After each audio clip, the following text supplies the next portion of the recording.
পূজা টানলে 8 জনের লে টানুম না টানলে একটা টানুম কি রে ভাই ভেজে লোক গাড়িতে টানবো বাইন্দা দিব মাঝখানে নেবো হ্যাঁ রাখুন না হাতে ধরা যায় না ইয়ে হয় না বাইন্দা তুমি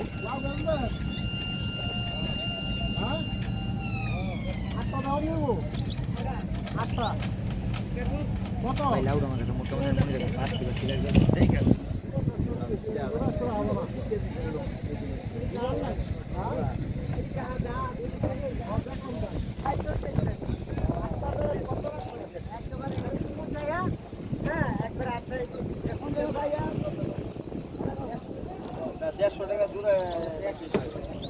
আলি 150 টাকা হইলো চল কথা